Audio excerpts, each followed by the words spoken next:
What is the most disturbing thing to know? I work as an anesthesiologist. I've put people to sleep in an emergency situation knowing that they will almost certainly not survive the surgery. These are generally situations where without surgery the patient will not survive, but even with surgery the chances of survival are still small. In most of these instances the patients are too obtunded or aren't conscious enough to be aware of the gravity of their situation, but in a number of instances the patients have been conscious, talking although clearly anxious. I try to reassure and tell the person that we won't leave their side, that we will take care of them and that they will be fine. It kind of fucks me up a bit to say this to someone, but I always include the last part because I just don't see the point in telling them the truth. I had one guy tell me he felt like he wasn't going to make it. I told him he would make it but knew he wasn't going to. I put him to sleep knowing that the last human face he would see before he died was mine as he stared up at me as I held an oxygen mask over his mouth and nose. I'd consider myself quite a resilient person, but knowing this stuff is a bit of a load to carry around. That the adults don't know what's going on either reminds me of a quote. Greater than anyone who isn't confused doesn't really understand the situation. There's another one that I don't know exactly, but it goes something like, when you reach the age your parents had you and realize they were people just like you who also didn't have a clue. Prions. They are proteins that make normal proteins in your brain fold abnormally, causing neurological decay and various prion diseases. Creutzfeldt-Jakob disease is one example.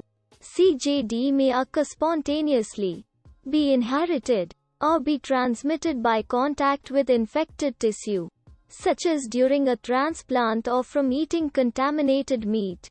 Once this starts, it's 100% fatal. Most often within 1 year. You're dead. No cure. You can kill the prion with several hours of heat at 900 F. This obviously kills the person too.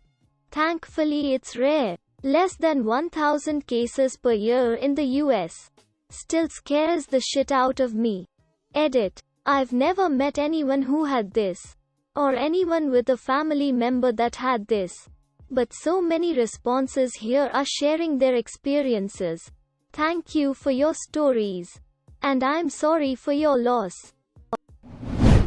If we see a life-threatening meteor is going to strike us in a few years, we probably, at least at the moment, couldn't do anything about it. They've had training simulations with this exact scenario, and they only got it right like 10% of the time. They need more like 10 years to reliably and consistently stop it. A dying person's eyes will sometimes go from closed to shooting wide open as they pass. Source: personal observation. Unfortunately. Edit. To clarify, this happened to my father-in-law and I was present. My heart goes out to everyone else who has lost loved ones. Even though the eyes opening was certainly disturbing, being able to have him die at home as he wished and us being there with him at the end was a positive experience that I've made peace with. Thanks for the awards, and it's nice discussing with everyone. Also can confirm when my grandpa was taking final breaths he stated it hurt to breathe. By the time you show the symptoms of rabies, it's already too late. It can also be dormant for a year before you show those symptoms. I have a real fear of rabies because of this. If you ever find a bat in your house, or anywhere you have slept, get the rabies shots. Bats can bite or scratch you and you sometimes won't even notice, especially if you were asleep. That the majority of humans will wait until life-threatening problems become unsolvable before they try to fix them.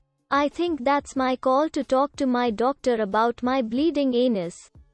You should. I waited and now I don't have a colon. I haven't farted in 5 years. It sucks.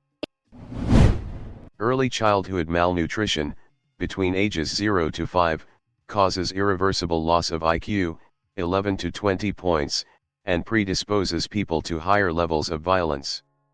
Prefrontal cortex doesn't develop the same. And if you miss that window, there's no intervention that can recover the gap.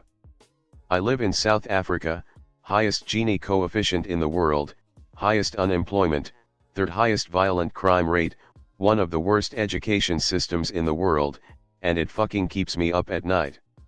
I wonder, if we changed nothing except introducing a one nutritious meal per day feeding scheme for ECD, what would happen? It hurts. Cruise liners all have a morgue for all the passengers that inevitably die each trip. What an odd way to describe the ocean. Old people love going on cruises. The ocean is God's waiting room. That this post is going to be a BuzzFeed article in about half a week and there's nothing you can do about it. Oh God, no. Asterisk 10 disturbing facts you probably didn't know. Number 7 will make you horny for lobsters. Asterisk. That there is anywhere between 25 to 50 active serial killers in the United States. According to the FBI. Edit. Added words. Yet you're still far more likely to be murdered by someone you know and trust. Or just a drunk driver TBH, or a texting driver. There are spiders that capture bats in South America. There's some spiders that eat birds in Australia. They look nasty. The youngest person to ever give birth was 5 years old. Lena Medina. Just think of what happened to the poor girl. Hotels rarely clean their ice machines. I've only worked one place ever that soaked their fountain nozzles in diluted cleaner overnight. No one else cleaned them. There are lots of nooks and crannies inside them. That's what your soda goes through.